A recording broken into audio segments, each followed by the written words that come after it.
દિવસના કાર્યક્રમમાં વિરાણીયા પ્રાથમિક શાળા ખાતે મંચ ઉપર ઉપસ્થિત ગ્રામ પંચાયતના ઉપસરપંચ શ્રી સ્વરૂપસિંહ, શાળા મેનેજમેન્ટ કમિટીના સદસ્ય શ્રી મહેન્દ્રસિંહ, વિરાણીયા પ્રાથમિક શાળાના શિક્ષણ ઉપર જેમનું પૂરતું ધ્યાન છે એવા ભાઈ શ્રી અનિરુદ્ધસિંહ, એસએમસીના પૂર્વ અધ્યક્ષ ભાઈ શ્રી જટુભા, સામે ઉપસ્થિત સૌ વડીલો, યુવાનો, માતાઓ, બહેનો, વાલા બાળકાઓ અને પરિવારના સૌ શિક્ષકો, આજના પ્રજાસત્તાક દિનના ઉજવણીના ભાગરૂપે આપણે જ્યારે સૌ ભેગા થયા છીએ તો આપ સૌને પ્રજાસત્તાક દિવસની શુભકામનાઓ પાઠવું છું.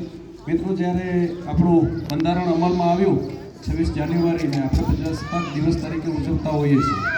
આ દેશના આઝાદીની લડાઈમાં ઘણા શહીદો બલિદાન આપ્યા છે. આપણને આ તબક્કે તેઓને પણ યાદ કરવા પડે.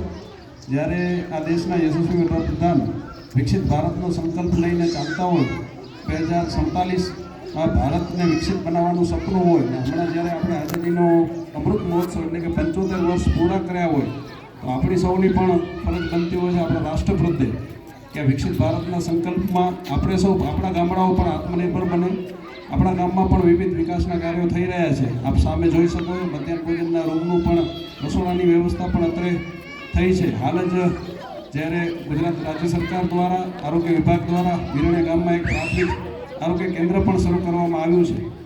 વિવિધ ક્ષેત્રે આપણા ગામનો પણ વિકાસ થઈ રહ્યો છે. વિકાસના સાથે આપણે ગ્રામજનો આપણી પણ એક ફરજ બને છે. જે બાળકોએ આપણને નાટકના મારફતે આપણને સમજાવ્યું, પણ એ નાટકના જે મેસેજો છે એ આપણને આપણા જીવનમાં ઉતારવા જોઈએ. જેમ કે પ્લાસ્ટિકનો ઉપયોગ, આપણી ડેલી દિનચર્યામાં આપણે પ્લાસ્ટિકનો ખૂબ જ ઉપયોગ કરતા હોઈએ છીએ, પણ એનો યોગ્ય નિકાલ ન થવાના કારણે પ્લાસ્ટિક રોડ ઉપર, રસ્તા ઉપર ઉકેડાઓ સ્વરૂપે પાણીના વેણની અંદર જ્યારે કચરો થતો હોય છે ત્યારે આપણને જ હાલાકી ભોગવવી પડતી હોય છે. તો ગામના વિકાસ માટે આપણે પણ પ્રયત્નશીલ રહીએ. સાથે સાથે બીજો મેસેજ આપણને પર્યાવરણનો આપે કે વૃક્ષોને કાપવા જોઈએ, વૃક્ષો બને એટલા આપણને વાવવા જોઈએ. તો આપણા ગામમાં પણ આપણે વૃક્ષો માટે ખૂબ જ મોટું કાર્ય કર્યું છે. જે 75 એકર ઉપર જે વૃક્ષારોપણ થયું છે, આપણે 18 થી 19,000 વૃક્ષો એક તબક્કામાં વાવ્યા. ત્યારબાદ 5,000 વૃક્ષો આપણે અડાણી ફાઉન્ડેશનના મદદથી 5 એકરનો બીજો પ્લોટ બનાવ્યો છે. મિત્રો, આ જગ્યા કાયમ અહીંયા જ રહેવાની છે. વૃક્ષો વચ્ચે આપણા પશુધન ભવિષ્યમાં ચરી શકશે એ ઉદ્દેશ્યથી આપણે વૃક્ષો આવ્યા છે. દુષ્પ્રચારો તો થતા હોય છે. હમણાં આપણે નવો એક પર્યાવરણનો પ્રોજેક્ટ કરીએ છીએ, ભૂખી પ્રોજેક્ટ, જેમાં દીનદયાળ પોર્ટ ઓથોરિટી એટલે કે કંડલાપુર દ્વારા 20 કરોડ રૂપિયાનું માતબાર રકમની જાહેરાત થયેલ છે. એ અનુસંધાને આપણી આ ભૂખી નદી એગારસાગર ડેમથી કરી અને શક્તિનગર સુધી આખી નદી ઉપર જળ સંગ્રહના કાર્યો થાય, વિવિધ ચેક ડેમોનું સમારકામ થાય, જંગલ કટિંગ એટલે કે આ ઝેરી બાબતના જંગલો છે એ બધા નીકળી જાય.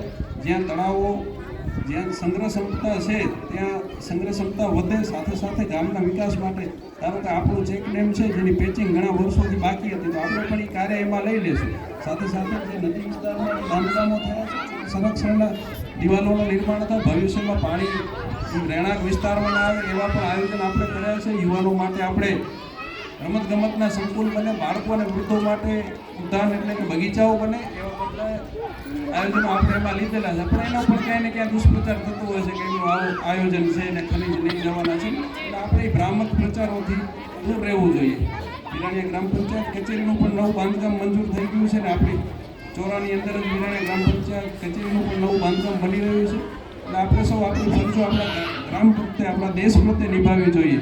અને ખરેખર અભિનંદન આપીશ આપણા શિક્ષકોને, વિરાણીયા પ્રાથમિક શાળાને, કે આજે જે આવનારી પેઢી છે, જે વિકસિત ભારતનો સંકલ્પ છે, એમાં આ જ પેઢી આજથી 20 વર્ષ પછી આ દેશનું નેતૃત્વ આ પેઢી કરવાની છે.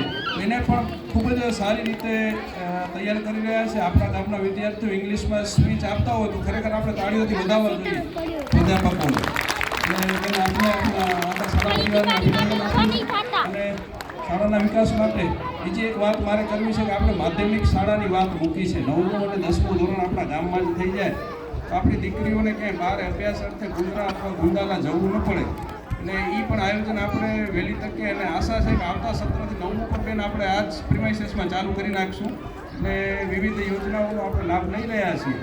અને આવી બધી ગુજરાત સરકારની અને કેન્દ્ર સરકારની વિવિધ યોજનાઓને આપણને ઉપયોગી થઈ રહી છે. તો આ તબક્કે આપ સૌને હૃદયથી અભિનંદન પાઠવું છું, શુભકામના પાઠવું છું. અસ્તુ ભારત માતા કી જય.